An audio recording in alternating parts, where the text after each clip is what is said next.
எல்லோருக்கும் நமஸ்காரம். இன்னைக்கு நம்ம பார்க்க போகிறது ஜெயகாந்தன் அவர்களுடைய ஒரு சிறுகதை அடல்ட்ஸ் ஒன்லி. சில விஷயங்கள் நம்ம யோசிப்போம், பேச மாட்டோம், இல்லை அவாய்டும் பண்ணுவோம். அந்த மாதிரி சில விஷயங்கள்லாம் யோசித்து அதை நல்லா பூர்ணமாக புரியும்படியாக பல நல்ல சிறந்த கதைகளை நமக்கு கொடுத்துருக்கார். அந்த மாதிரி ஒரு கதை தான் இதுவும். அந்த கதையை தான் இன்றைக்கி நம்ம பார்க்க போகிறோம். ஜெயகாந்தன் அவர்களின் அடல்ட்ஸ் ஒன்லி. மத்தியானம் 1 மணிக்கு டிஃபன் சாப்பிடுவதற்காக மேஜை டிராயரில் இருந்த பலகார பொட்டணத்தை எடுக்கும்போது ராமசாமி பிள்ளைக்கு மங்களத்தின் முகமும் ஒரு பக்கம் திரும்பி முந்தானையால் மறைத்தும் கண்களில் திரண்ட கண்ணீர், முந்தானையா பளபளவென்று இமைகள் பறந்து உதிர ஒண்ணுமில்லை என்று அவள் வலிய சிரித்த கோலமும் நினைவுக்கு வந்தன. காலை நடந்த அந்த சம்பவத்திற்கு காரணமான வீட்டுக்கார அம்மாள் நினைவும் வரவே அவருக்கு கொஞ்சம் கோபமும் வந்தது. காலையில் ஆபீஸுக்கு வந்த பிறகு அவர் மனசஞ்சலம் குறையவில்லை.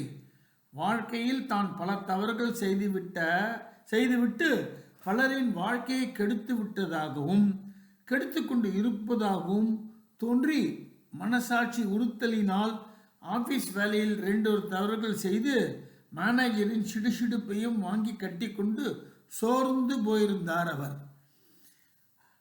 ஆபீஸில் செய்த தவறுகளுக்கு பெற்ற தண்டனை அவருக்கு பெரிதாக இல்லை. அதுபோலவே வாழ்க்கைக்கு ஒரு நிர்வாகி இருந்து என்னை தண்டித்து விட்டால் எனது தவறுகளுக்கு நான் பொறுப்பேற்காமல் இருந்து விடலாம் அல்லவா என்று நினைத்த போது மனித வாழ்க்கைக்கு நிர்வாகியா, அது யார் என்ற கேள்வியும் பிறக்காமல் இல்லை. மனித வாழ்க்கையின் நிர்வாகி கடவுள்தான். கடவுளுக்கு தண்டிக்க தெரியாது. மனிதனைத்தான் கடவுள் உண்டாக்கினார். வாழ்க்கையை மனிதனே உண்டாக்கி கொள்கிறான். அதில் நிகழும் தவறுகளுக்கு அவனே பொறுப்பு. ஆபீஸில் எனக்கு ஒரு நிர்வாகி இருக்கிறார். அவர் எனக்கும் கீழே உள்ள சிப்பந்திகளை நான் நிர்வகிக்கிறேன். மனிதனுக்கு எத்தனையோ வாழ்க்கைகள், ஆபீஸ் வாழ்க்கை, குடும்ப வாழ்க்கை, சமூக வாழ்க்கை. ஆமாம், ஒவ்வொரு இடத்திலும் ஒவ்வொரு ஸ்தானம் அவருக்கு. மேனேஜர் ஆஃபீஸை தான் நிர்வகிக்கிறார். குடும்பத்தில் அவரது தகப்பனாரோ மனைவியோ தான். மனைவி என்ற ஞாபகம் வந்தபோது அவர் நினைப்பில் தன் இஷ்டப்படியெல்லாம் வளைந்து கொடுக்கும் சுபாவம் உள்ள ஒன்றும் தெரியாத குழந்தையாக இருக்கும் மங்களம் வரவில்லை. செத்துப்போன மீனாட்சி தான் வருகிறாள். மீனாட்சி இருக்கும் பொழுது குடும்பத்தை எப்படியெல்லாம் நிர்வகிப்பாளோ எப்படித்தான் காரியங்கள் எல்லாம் நடக்கின்றன இப்பொழுதும். ஆனால் குடும்பம் என்பது உப்பு புளி மிளகாய் விவகாரம், பால் பாக்கி, வீட்டு வாடகை தீர்ப்பது மட்டும்தானா? அவற்றுக்கெல்லாம் மேலாக குடும்பத்தில் இருப்பவர்களுக்கிடையே ஊடாடி எல்லோரையும் பிணைத்து ஒரு கோட்டில் நிறுத்தும் ஏதோ ஒரு பந்தம் தானே குடும்பத்தின் சட்டகம். சரி, அப்படி பார்த்தாலும் செத்துப்போன மீனாட்சிக்கும் எனக்கும் என்ன உறவோ அதே உறவு தானே மங்களத்திற்கும் எனக்கும். உண்மைதான். ஆனால் முன்பின் தெரியாத இருவர் கணவன் மனைவி என்ற பந்தத்தை ஏற்படுத்தி கொண்டதன் பலனாக இருவரிலிருந்து பிரிக்க முடியாததும் இருவருக்கும் பொதுவானதுமான குழந்தை என்ற உறவும், அந்த உறவை நாயகமாக வைத்து அதன் மீது இருவரும் சமமாக சொரியும் அன்பும் பாசமும் பொறுப்பும் தியாகமும் சேர்ந்ததுதான் குடும்பம். இந்த குடும்பத்தில் ஒவ்வொரு காலகட்டத்தில் ஒவ்வொரு நிர்வாகிகள் இருப்பார்கள். தந்தை இருப்பான் அல்லது தாய் இருப்பாள். பிறகு மகனே நிர்வாகியாக இருப்பான். அவ்விதம் தனது குடும்பத்தின் நிர்வாகியாக விளங்கிய மீனாட்சி தன்னையும் தனக்கும் அவளுக்கும் பொதுவான உறவாக விளங்கும் சோமுவை விட்டு 2 வருடத்திற்கு முன் செத்து போய்விட்ட தவறுக்கும் காரணம் தானே என்ற குற்ற உணர்ச்சி அவர் மனதில் இன்னும் உறுத்தி கொண்டிருந்தது. சோமுவுக்கு பிறகு மீனாட்சி 3 முறை கர்ப்பமுற்றாள். 2 முறை குறை பிரசவம், 3வது தடவை இறந்த முழு குழந்தையை கருவியால் எடுத்த முயற்சிகளினால் உடல் நைந்து போயிருந்த மீனாட்சி இனிமேல் 4 ஆண்டுகளுக்கு கர்ப்பம் வரக்கூடாது என்று டாக்டர்கள் கூறியிருந்தார்கள். ஆனால் அடுத்த வருஷமே 6 மாத கருச்சிதைவில் அவள் இறந்து போனாள். குற்றம் புரிந்துவிட்ட பாவியாகிவிட்ட அந்த உணர்வில் உடலும் மனமும் குன்றி கிடந்த ராமசாமி பிள்ளைக்கு வாழ்க்கையின் பொறுப்பை நினைவூட்டும் வாழ்வே முடிந்து விடவில்லை என்று உணர்த்தவும் அவர் அருகே சோமு இருந்து வந்தான்.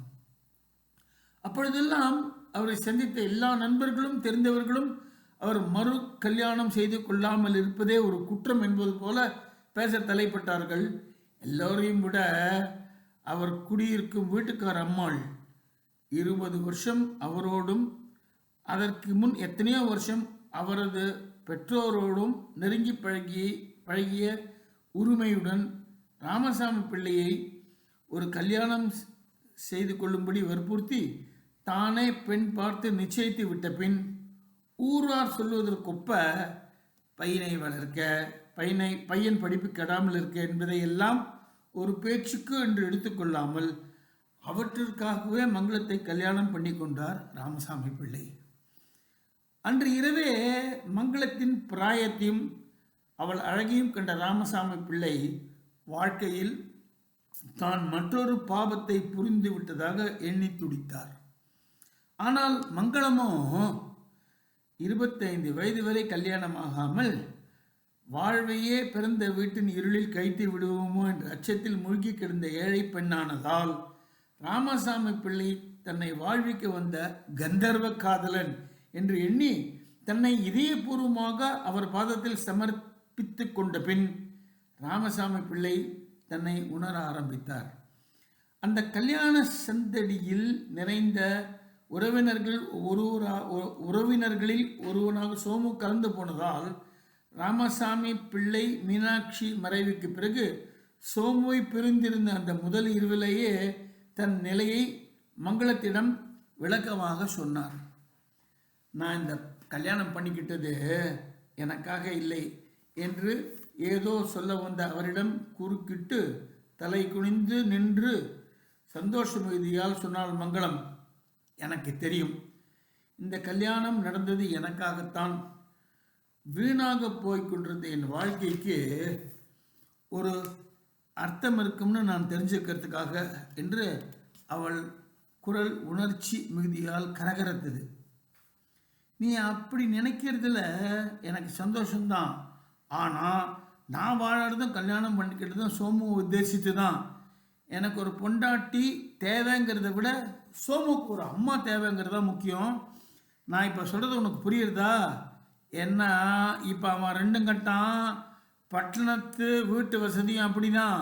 வேண்டாத சந்தேகங்கள்லாம் அவன் மனசில் முளைக்க விடக்கூடாது. இன்னும் 2 வருஷம் போனால் அவனும் விவரம் தெரிஞ்சவன் ஆகிவிடுவான். எனக்கு வயது 40 தான் ஆச்சு, நானும் கிழவனாக்கி விட மாட்டேன் என்று நாசுக்காக விளக்க ஆரம்பித்து விளையாட்டாக சிரித்து சொல்ல வேண்டியதை சொல்லி முடித்தார். அவர் சொன்னதை சரியென்று அவளும் ஒப்புக்கொண்டது அவருக்கு நிம்மதி அளித்தது.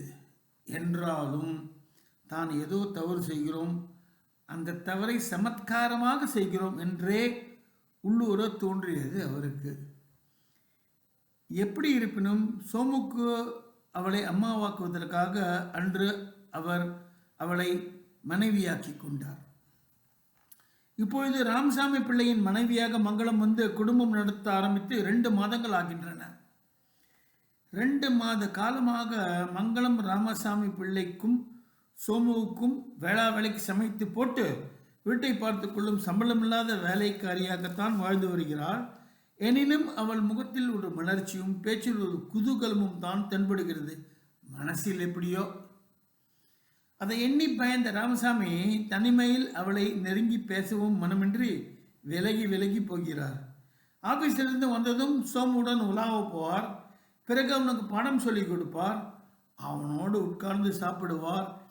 இரவில் வீட்டுக்காரர்களுக்கும் இவர்களுக்கும் பொதுவான இடத்தில் தனக்கும் சோமுக்கும் படுக்கையை விரித்து கொண்டு அவனுக்கு தூக்கம் வரும் வரை கதை சொல்லிவிட்டு பின் தூங்கி போவார். அப்பொழுதெல்லாம் அறை கதவை திறந்து வைத்து கொண்டு ராமசாமியின் பார்வையில் படுகின்ற இடத்தில் படுக்கையை விரித்து வெகு நேரம் வரை விளக்கொலியில் படித்து கொண்டிருப்பாள் மங்களம். சில சமயம் பிள்ளைக்கு அப்பன் சொல்லும் குழந்தை கதைகளை கேட்டு தானும் மகிழ்ந்து கொண்டிருப்பாள். சோமுவை சிரிக்க வைக்க அவர் சொல்லும் வேடிக்கை கதைகள் பல சமயம் அவளையும் தான் சிரிக்க வைத்திருக்கின்றன. அதை அவரும் கவனித்திருக்கிறார். ஆனால் எத்தனை இரவுகள் அவர்கள் தூங்கிய பின்னும் அவள் தூங்காமல் மூட்டு வலியை வெறித்த பார்வையுடன் விட்ட பெருமூச்சுக்களை அவர் கவனித்ததில்லை. அதாவது கவனித்ததாக காட்டிக்கொண்டதில்லை. எத்தனையோ சமயங்களில் அவள் தூங்காமல் விழித்து கொண்டிருக்கிறாள் என்ற விஷயம் தூங்குவதாக பாசாங்கு செய்து கொண்டிருக்கும் அவருக்கு தெரியும். எழுந்து சென்று அவளை சமாதானப்படுத்தி விட்டு வர அவர் மனம் விரும்பியது கூட ஒன்று. ஆனால் தான் அருகே இல்லாத அந்த நேரத்தில் சோமு விழித்து கொண்டு விட்டால் என்ற நினைப்பு அவரை தடுத்துவிடும். அவனை பெற்றவள் இருக்கும் பொழுது இப்படிப்பட்ட பிரச்சனைகள் எல்லாம் எழுந்ததே இல்லை. காரணம், அவன் அம்மா அவனுக்கு திடீரென்று எங்கிருந்தோ புதிதாக முளைத்தவள் இல்லை. அதுவும் இல்லாமல் அப்பொழுது அவன் ஒன்றுமே தெரியாத குழந்தை. 2 வருடங்கள் அவன் தாய் இறந்த பிறகு அவனுக்கே உரிய அப்பாவாக வாழ்ந்துவிட்டு இரவும் பகலமாக அவனுடனே சேர்ந்து இருந்த பின் இப்பொழுது புதிதாக வந்த ஒருத்தி நிமித்தம் தான் அவனை விட்டு விலகுவதாக அவன் உணர்ந்து அதற்கான காரணங்களை பற்றி அவன் சிந்திக்க ஆரம்பித்தால் அது அவன் உள வளர்ச்சிக்கு கேடு விளைவிக்கும் என்று அவர் கருதினார். இவை தவிர மங்களத்தை நெருங்க எண்ணும் போதெல்லாம் மீனாட்சியின் நினைவும் தனது உணர்ச்சி கட்டுப்பாடின்மையின் காரணமாக அவள் மரணத்திற்கே தான் காரணமாகிவிட்ட பயமும் அவர் மனதிற்குள் எழுந்து எல்லாவற்றிற்கும் இன்னும் கொஞ்சம் காலம் போகட்டும் என்று அவரை அடக்கி வைத்தன. இவ்விதம் தன்னைத்தானே ஏமாற்றிக்கொண்டோ அல்லது சமாதானப்படுத்தி கொண்டோ விலகி நிற்கும் ராமசாமி பிள்ளையையும் இயற்கையாக அமைந்த அடங்கி போகும் சுபாவத்தாலும் பெண்ணுக்கே உரிய பொய் கௌரவத்தை விடாமல் உணர்ச்சிகளை பூசி மழுகிக்கொள்ளும் குணத்தாலும் ஒதுங்கி இருக்கும் மங்களத்தையும் நேருக்கு நேர் நிறுத்தி அவர்களிடையே இருந்த பொய்த்தரையும் கிழித்து எறிந்து விட்டார் வீட்டுக்கார அம்மாள். இதுதான் அன்று காலை நடந்த நிகழ்ச்சி. 2 மாதங்களுக்கு முன் ராமசாமி பிள்ளைக்கும் மங்களத்திற்கும் கல்யாணமான சில நாட்களுக்கெல்லாம் வெளியூரிலிருந்து தன் மகள் வீட்டுக்கு போயிருந்த வீட்டுக்கார தம்பதிகள் போன வாரம் திரும்பி வந்திருந்தார்கள். அந்த அம்மாள் இருக்கால, ராமசாமி பிள்ளைக்கு அவரிடம் அன்பும் மரியாதையும் உண்டு. இருந்தாலும் அவள் வாய்க்கு தெருவே பயந்து நடுங்கும்.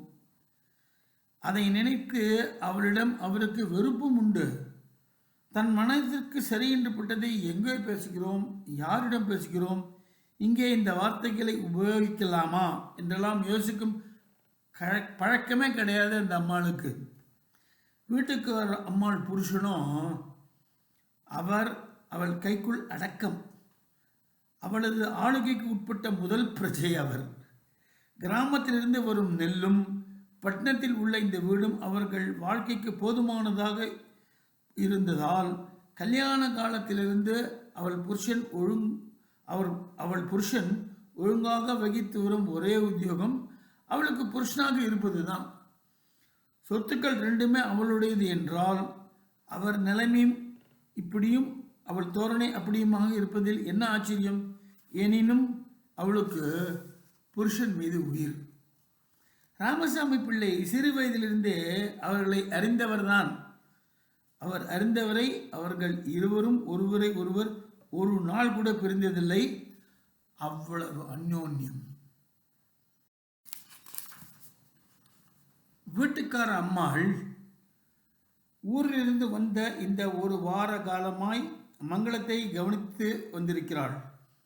பொறுத்து பார்த்த கடைசியில் மங்களத்திடமே போய் என்ன கேட்டாளோ, மங்களம் என்ன சொன்னாலோ அதெல்லாம் ராமசாமி பிள்ளைக்கு தெரியாது. காலையில் அவர் குளித்துவிட்டு பாத்ரூமிலிருந்து உள்ளே வந்து நுழையும் போது வீட்டுக்கார அம்மாள் மங்களத்திடம் சொல்லி கொண்டிருந்த வார்த்தைகள் அவரை தூக்கி போட்டன. சும்மா கிடக்கிற சங்க ஊதி கெடுத்த ஆண்டி போல இவள் வந்து பேசி மங்களத்தின் மனத்தை கெடுக்கிறாளே என்று நினைத்து அறைக்குள் போய்விட்டார் உடை மாற்றிக்கொள்ள. அப்பொழுது அடுப்படையில் காப்பி போட்டிக்கொண்டிருக்கும் மங்களத்தின் எதிரே உத்திரம் தலையில் இடிப்பது போல உயரமாக நின்று கொண்டு மோவாயில் ஒரு கையும் அவள் முன்னீட்டி துவழ ஒரு கையுமாக நின்று பொரிந்து தள்ளினாள் வீட்டுக்காரம்மாள். இது என்ன அக்கிரமமாக இருக்கு? கடன் வாங்கியும் பட்டினி, கல்யாணம் பண்ணியும் பிரம்மச்சாரியா? அந்த தம்பிக்கு புத்திங்கிறதே இல்லை. இத்தனை வயசுக்கும் காலத்துக்கும் அப்புறம் கூட எங்கள் வீட்டு கிழமை ஒரு நாளும் என்னை விட்டு இருக்க மாட்டேங்கிறாரு. சின்ன 5 வருஷத்துக்கு ரெண்டும் இப்படி இருக்கிறதாவது. இன்னும் என்னென்னவோ பேசிக்கொண்டே இருந்தால் நல்ல வேலை வீட்டில் சோமும் இல்லை. காலையில் ஸ்பெஷல் கிளாஸ் இருக்கு என்று பள்ளிக்கூடம் போய்விட்டான் என்று நிம்மதியில் அறைக்குள் இருந்தவாறே தொண்டையை செருமி கனைத்தார் ராமசாமி. அவர் கனைப்பு குரல் கேட்டு அவர் உள்ளே இருப்பதை அறிந்த மங்களம் வீட்டுக்கார அம்மாளிடம் அவர் உள்ளே இருக்கிறார் என்று உதட்டை கடித்து புருவத்தை உயர்த்தி பார்வைகளால் அரை பக்கம் காட்டி உணர்த்தினான். ஆனால் வீட்டுக்கார அம்மாள் எதற்கும் பயந்தவள் இல்லை. இருக்கட்டுமே, ஏதோ உலகம் தெரிஞ்ச புள்ள, 4 பேருக்கு தான் புத்தி சொல்கிற மாதிரி படித்த மனுஷன்னு நினச்சிக்கிட்டேன். எவ்வளவுதானா?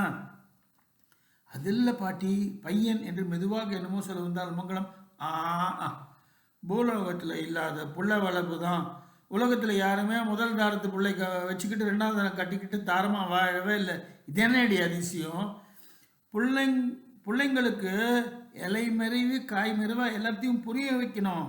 பின்ன எப்படித்தான் சிறுசுகளுக்கு அறிவு வளரும்? சீச்சி, உன் புருஷனுக்கு புத்தி இல்லைம்மா, அவ்வளோதான் நான் சொல்லுவேன்.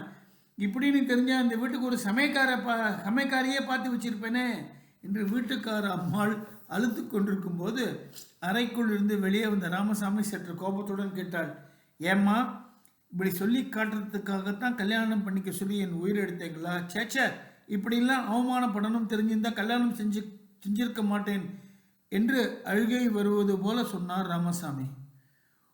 உனக்கு புத்தியே இல்லை தம்பி. முன்ன அந்த பொண்ணு விஷயத்தில் ஒரு மாதிரி தப்பு பண்ணினா, இப்போ இந்த பொண்ணு விஷயத்தில் இன்னொரு மாதிரி தப்பு பண்ணுறிய. எப்படி இருந்த பொண்ணு 2 மாதத்தில் ஏங்கி திரும்ப இழைச்சி போயிட்டாளே என்று மங்களத்தை பார்த்து பெருமிச்சு விட்டாள் வீட்டுக்காரம்மாள். நீங்கள் என் மேலே வீண் பழி சுமத்தாதீங்கம்மா. நான் மங்களத்தோடு கலந்து பேசி 2 பேரும் சம்மதிச்சு தான் என்று தலையை குனிந்து பயந்து நடுங்கும் குரலில் அரைகுறையாக சொன்னார் ராமசாமி. மனதிற்குள் மங்களம் ஏதாவது சொல்லியிருப்பாளோ என்ற நினைப்பு. ரொம்ப அழகுதான் தம்பி, உன் மனசு அப்படி இருக்குன்னு தெரிஞ்சதுக்கப்புறம் ஒரு பொம்பளை மறுத்தா பேசுவா? நீ இல்லை அவன் மனசை அறிஞ்சு நடக்கணும் என்று சொல்லிக்கொண்டே வீட்டுக்கார அம்மாள் வெளியேறினாள்.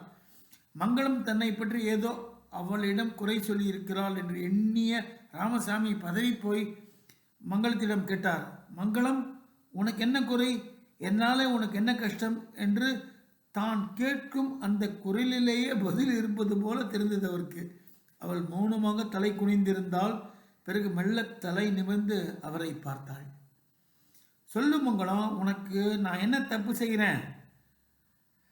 அவள் உதடுகள் துடிக்க கண்களில் திரண்ட கண்ணீருடன் ஒரு பக்கம் திரும்பி முந்தானையால் மறைத்தும் இமைகளில் பிறந்த கண்ணீருடனும் ஒன்றுமில்லை என்று அவள் வலிய சிரித்தாள். சிவந்து கணிந்த அவள் முகமும் சிரிப்பும் அவர் மனதை பிழிந்தன. ஒன்றுமில்லை இன்னும் ஒரே வார்த்தையில் தன்னை அறியாமல் தனது உள்ளத்து உணர்ச்சிகள்லாம் ஒரு வினாடியில் கண்களில் தேக்கி முகத்தில் ஏந்தி நின்ற மங்களத்தை அவர் வாழ்நாளில் இனிமேயும் அசட்டை செய்து கொண்டிருக்க முடியாது. தான் வாழ்க்கையில் புரிந்த தவறுகளிலேயே மகத்தான தவறு இப்பொழுது மங்களத்திற்கு புரிந்து கொண்டிருக்கும் தவறுதான் என்று அந்த வினாடியே அவர் உணர்ந்தார்.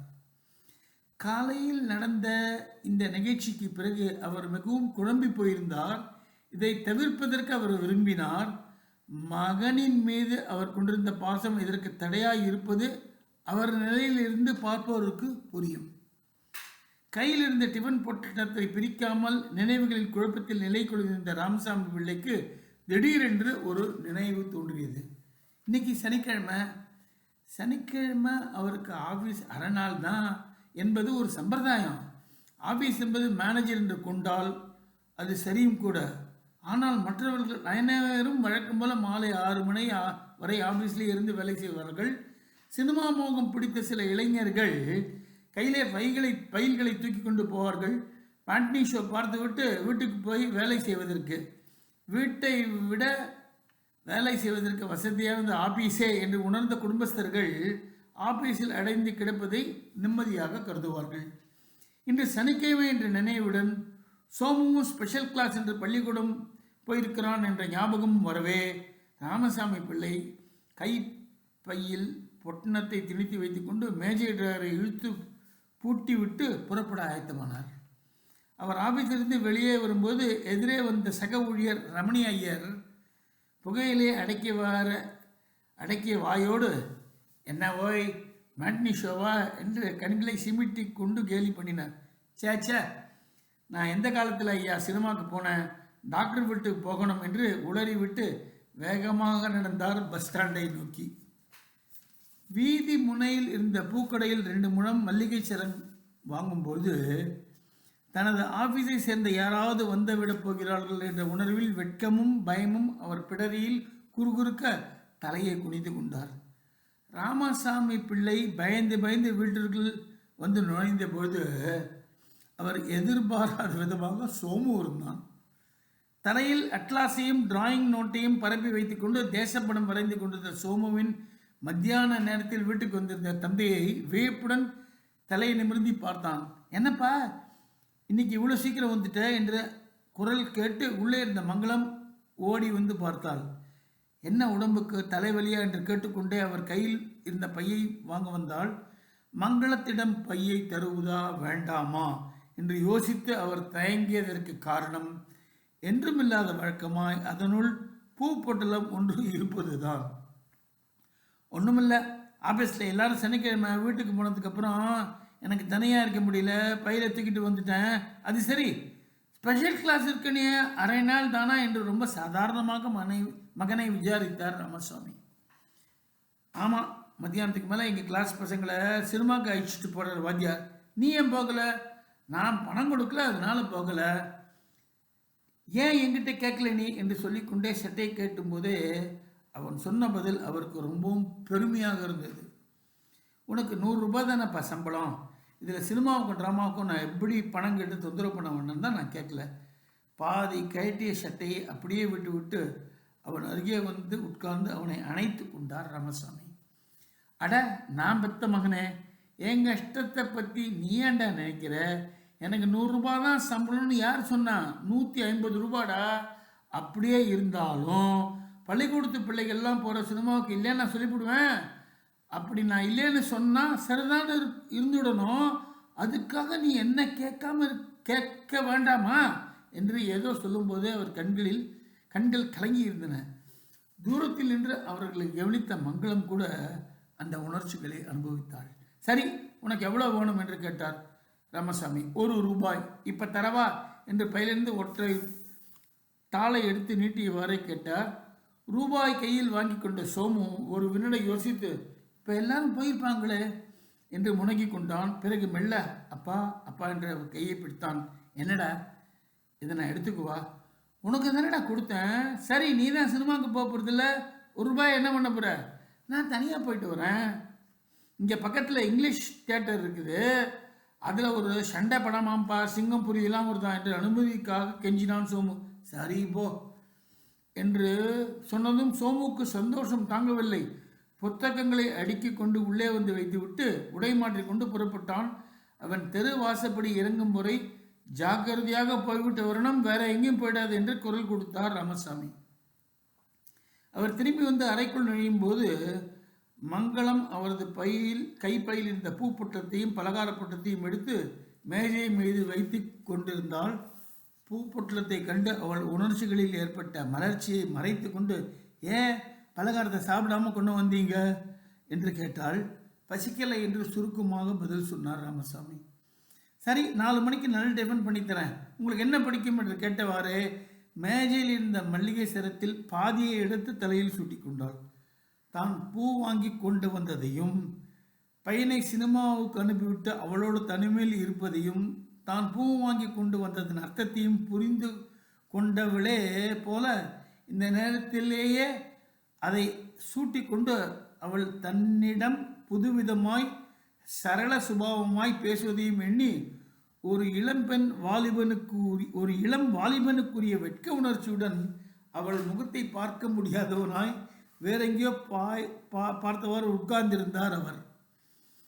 அவர் தன்னிடம் இவ்வளவு தூரம் வெட்கப்படுவது அவளுக்கு ரசமாக இருந்தது. அவரிடம் ஒரு குழந்தை போல அருகே உட்கார்ந்து அவர் முகத்தை தனக்கு எதிரே திருப்பி, உங்களுக்கு என்ன தேவன் பிடிக்கும் சொன்னாதான் என்று கொஞ்சினாள். அவள் கண்களுக்குள்ளே பார்த்தார். அந்த பார்வையில் அவள் கண்கள் கூசின. அத்தனை நாளும் அந்த கண்ணுக்குள் தேங்கி கிடந்த ரகசியத்தை மறைத்திருந்த பொய்த்திரை ஒன்று கழண்டு விழுந்து விட்டது போன்ற உணர்ச்சி. தன் கண்களில் பச்சையாக அவருக்கு தெரியும். அந்த உணர்ச்சியை அவர் பார்க்காதிருக்கும் பொருட்டாக கண்களை தாழ்த்தி என்ன டிஃபன் பிடிக்கும் என்று மீண்டும் கேட்டாள். எப்போ பார்த்தாலும் சாப்பாட்டை பற்றியே பேச்சா? நானும் சாப்பாட்டுறாம அல்ல, நீ சமைக்காரி இல்லை இனிமே என்று அவர் சொன்னதை கேட்டு அவள் முகம் சிவந்தது. நான் எப்பத்தான் சமைக்காரியாக இருந்தேனாம் என்று கோபித்து கொள்வது போல எழுந்து மங்களம் கையை விடாமல் பிடித்து கொண்டு எங்கே ஓடுற என்றார் ராமசாமி. எங்கேயும் ஓடலை, வெறும் பாயில் படுத்துட்டு இருக்கீங்களே, தலகாணி கொண்டு வரேன் என்று அவர் பிடியிலிருந்து தன்னை விடுவித்து கொண்டு தன் பிடியில் அவர் இருக்கும் இனிய நிலைமையை உணர்ந்தவளாக மங்களம் விலகிச் சென்றால் தலையணை கொண்டு வரத்தான். மணி 3:30 அடித்த பொழுது சற்று முன்னர் தான் கண்ணாயிருந்த ராமசாமி புழுக்கம் தாழாமல் கண் விழித்தார். வெளியே வெயில் உக்கிரமாக வீசிக்கொண்டிருந்தது. மூடி கிடந்த ஜன்னல் கதவுகளின் இடையினூடே சுல்லென்று ஒரு கதிர் அவர் முகத்தில் பாய்ந்து கண்களை கூச வைத்தது. அந்த சிறிய அறையினுள் உஷ்ணத்தின் அமுக்கம் நிறைந்து மூச்சை அடைத்தது. அவர் மெல்ல தன் மார்பின் மீது வேர்வையில் ஈரத்தில் விழுந்து கிடந்த மங்களத்தின் கையை எடுத்துவிட்டு எழுந்து ஜன்னல் கதவை கொஞ்சம் திறந்தார். வெளிச்சமும் காற்றும் லேசாக இழைந்து உள்ளே வருகையில் உடம்புக்குத்தான் என்ன சுகமாக இருக்கிறது. கதவை திறந்ததும் அந்த வெளிச்சத்தில் அயர்ந்து உறங்கிக் கொண்டிருக்கும் மங்களத்தின் முகத்தையே சில வினாடிகள் உற்று பார்த்தார். அவள் நெற்றியில் முழுவதும் முத்து முத்தாக வேய்த்திருந்தது. கூந்தலில் சூடிய மல்லிகை சிரம் தலையணை எங்கும் சிதறி கிடந்தது. அறைக்குள் லேசாக வரும் காற்று அவருக்கு போதவில்லை. டவலால் வேர்வை வழி முதுகையும் மார்பையும் புரட்டி புரட்டி துடைத்தவாறு அறை கதவைக்கு சிறிதே திறந்து வைத்து கொண்டு 2 கதவுகளுக்கும் இடையே உடம்பை நுழைத்தபடி வெளியே வந்த பின் கதவை மூடிய பின்னும் கதவுகள் சரியானபடி பொருந்தாமல் லேசான இடைவெளி காட்டின. கதவு சந்து வழியாக அறைக்குள் பார்த்தார். அறையின் எல்லா பாகமும் நன்றாக தெரிந்தது. யார் இப்போ எட்டி பார்த்திருக்க போகிறார்கள் என்ற நினைப்புடன் கூடத்தை கடந்து வாசலுக்கு வந்தபொழுது குப்பென்று உடம்பு முழுதும் அவருக்கு ஒரு முறை வேர்த்தது. ஹிருதயமே நின்று விடும் போல நெஞ்சை அடைத்தது. விழிகள் வெறித்தன. அவமான உணர்ச்சி உடலின் ஒவ்வொரு ரோமக்கால்களிலும் ஊசி பாய்ந்தால் போல உறுத்திற்று. அங்கே தெருவை பார்த்தவாறு தென்னை அருகே தூணை பிடித்து கொண்டு நின்றிருந்தான் சோமு. அவன் ஏன் சினிமாவுக்கு போகலை? திரும்பி வந்தவன் கதவை தட்டி ஏன் உள்ளே வராமல் விலக்கி வைக்கப்பட்டவன் போல தெருவாசப்படியே நிற்கிறான். ஒருவேளை உள்ளே வந்திருப்பானோ? மூடிய கதவுகளை கண்டு என்ன நினைத்திருப்பான்? அவன் ஏன் கதவை தட்டி இருக்கக்கூடாது என்றெல்லாம் அவர் மனம் குழம்பியது. அந்த இளம் உள்ளத்தில் வேண்டாத அசிங்கமான உணர்வுகள் முளைத்திருக்குமோ என்று எண்ணிய போது அவருக்கு ஏற்பட்ட சங்கட உணர்ச்சியில் சோமுவின் முகத்தில் விழிக்க கூட வெக்கமாக இருந்தது. அவன் தன் தகப்பனை எவ்வளவு அசூயுடன் பார்ப்பான். ஆனால் தென்னருகே நின்றிருந்த சோமுவோ திரும்பி கூட பார்க்காமல் மோவை சுரிந்தவரே ஏதோ சிந்தனையுடன் வானத்தை பார்த்து கொண்டிருந்தான். பிறகு ரொம்ப பெரிய மனுஷ தோரணையுடன் சட்டை கைகளை இழுத்து விட்டு கொண்டு தெருவை வலதுபுறமும் இடதுபுறமும் பார்த்து நோட்டம் விட்டான். சற்று நேரத்திற்கு பின் அவன் தெருவில் இறங்கி வலதுபுறம் திரும்பி நடந்து விட்டான். எங்கே போகிறான்? டேய் சோமு, இந்த வெயில் எங்கே போற என்று கேட்க வார்த்தைகள் நெஞ்சில் பெருந்தும் அவனை கூப்பிட தைரியம் இல்லாமல் மௌனமாக நின்றார் ராமசாமி. சோமு போன பின் திரும்பி வந்த ராமசாமி மூடிய அறை கதவின் இடையினுடைய ஒரு முறை உள்ளே பார்த்தார். தன்னை மறந்த நிலையில் உறங்கிக் கொண்டிருக்கும் மங்களத்தை பார்க்கும்போது கண்களும் உடம்பும் அவருக்கு கூசின. கதவை திறந்து கொண்டு உள்ளே நுழைந்து தலையினில் முகத்தை புதைத்து கொண்டு படுத்தார். இருதயத்தை பிடுங்கி தின்கின்ற அவமான உணர்ச்சியினால் அவருக்கே தன் மீது கோபமும் பிறந்து அழுகையும் வந்தது. சாயந்தரம் 5:30 மணிக்கு பலகாரமும் காப்பியும் தயார் பண்ணி வைத்துவிட்டு மங்களம் வந்து தூங்கிக் கொண்டிருக்கும் ராமசாமி பிள்ளையை எழுப்பினாள். தூங்கி எழுந்ததால் மனம் சற்று தெளிந்திருந்தது. பின்புறம் சென்று முகம் அலம்பிக்கொண்டு திரும்பி வந்த பொழுது வெளியில் போயிருந்த சோமு வருவதை கண்டு பின்வாங்கிய ராமசாமிக்கு, சீ, என்ன அது, எப்படி அவனை நான் சந்திச்சு தானே ஆக வேண்டும் என்ற நினைப்புடன் மத்தியானம் நடந்த எதையுமே நினைப்பில் கொள்ளாமல், ஏண்டா சினிமா எப்படி இருந்தது என்று கேட்டு வைத்தார். நான் சினிமாவுக்கு போகலப்பா, அது பெரியவங்களுக்கு மட்டும்தானாம் என்று சாதாரணமாகவே சொன்னான் சோமு. என்னமோ சிங்கம் புலின்னு குதிச்சிய? ஆமாம், அந்த படம் நேத்தியோட கடைசியா. இன்னைக்கு என்னமோ அடல் சுள்ளின்னு போட்டிருந்தது, அதனால தான் நான் போகல. பின்ன இவ்வளோ நேரம் எங்கே போயிருந்த? வீட்டுக்கு திரும்பி வராமல்? நான் அப்படியே ஒரு பையன் வீட்டுக்கு போயிட்டேன்ப்பா. வீட்டுக்கு வந்து சொல்லிட்டு என்று கூற வந்ததை பாதியில் விழுங்கினார் தந்தை. நல்ல வெயில், இதுக்கு இவ்வளோ தூரம் ஓடி வரணும்னு பக்கத்திலேயே ஒரு பையன் வீடு போயிட்டு வெயில் தாழ்ந்ததுக்கு அப்புறம் தான் வந்தேன் என்று பொய் சொல்லும் மகனை வெறித்து பார்த்தார் ராமசாமி. அவன் கண்களில் என்றுமில்லாத வகையில் புதிதாக ஒரு பொய் திரையிட்டிருப்பதை காண அவர் மனம் பதபதைத்தது. பொய் கூடவா சொல்கிறேன் என்று அவருக்குள் ஒரு கோபம் கிளர்ந்த போது, சீ, பையன் எவ்வளோ நாசுக்கா தான் உணர்ந்ததை மறைத்து ஒரு நெருக்கடி மிக்க சம்பவத்தை சமாளிக்கிறான் என்ற யோசனையும் பிறந்தது. அவனிடம் அதற்கு மேல் பேச்சு கொடுக்காமல் மௌனமாக உள்ளே போய்விட்டார் ராமசாமி. போகும்போது அவர் தனக்குள் முனகி கொண்டார். அடல் சொல்லி இந்த பட்டண வாழ்க்கை கற்றுக் கொடுக்காத, காட்டித்தராத என்ன ரகசியத்தை அந்த சினிமாவில் காட்டிவிட போகிறார்கள். அடல் சொல்லி என்ன ஒரு கதை அது. சில விஷயத்தை நம்ம கன்வீன்ட்டாக தெரியும், பேசாமல் இருப்போம், விட்டுட்டு போயிடுவோம். பட் அது எல்லாத்தையும் அழகாக பிரமாதமாக அதே சமயத்தில் அவருடைய பாஷையில் சொல்லணும்னா அந்த நாசுக்கு போகாமல் ரொம்ப அழகாக சொல்கிறார். ஒவ்வொருத்தர் உணர்ச்சிகளையும் பார்க்குறச்சே, அந்த கேரக்டர் பற்றி சொல்கிறச்சே அவளோட மனசுக்குள்ளே போந்த அந்த எண்ண உணர்ச்சிகள். ஒரு 2வது கல்யாணம் பண்ணிட்ட ஒரு மனுஷன், ஒன்றுமே பணக்காசு வசதி இல்லாமல் அவரை 2ஆம் கல்யாணம் பண்ணிட்டு இருந்தாலும் அவரோட ஆசையாக இருக்கிற ஒரு சின்ன பொண்ணு, அவள் 2 பேரும் இப்படி பைத்தியமாக இருக்கிற மாதிரி நினச்சிட்டு ஒரு வீட்டுக்காரம்மா சத்தம் போடுறது, நாசுக்காக சொல்லி காட்டுறது, வளர்ந்த பையன், அவரவர்கள் பாயிண்ட்லேருந்து அவரவர்கள் உணர்ச்சிகளை ரொம்ப அழகாக அதே சமயத்தில் கௌரவமாக, அது ரொம்ப அவசியம் சொல்லணும், நாசுக்காக சொல்கிற ஒரு சிறந்த கலையில் உயர்ந்த மனுஷன் ஜெயகாந்தன் அவர்கள். அப்படிப்பட்ட ஒரு கதை தான் அது. கடைசியாக அந்த பையன் ரொம்ப பெருசாக பேசலை, கடைசி 2 வந்த ஒரு விஷயம் ஒன்று தான். அந்த விஷயத்துலேயே அவனும் எவ்வளோ நாசுக்காக கௌரவமாக இருந்திருக்காங்கிறதையும் ஒன்ஸ் அகெயின் அந்த எழுத்துக்கள்லையும் அந்த கௌரவம் குறையாமல் எழுதியிருக்கிற ஒரு சிறந்த கதை தான் இந்த இது அடல் சொல்லி. வழக்கம் போல் நீங்களும் இதை நன்றாக கேட்டு ரசிப்பீர்கள் நம்புகிறேன். நன்றி, வணக்கம்.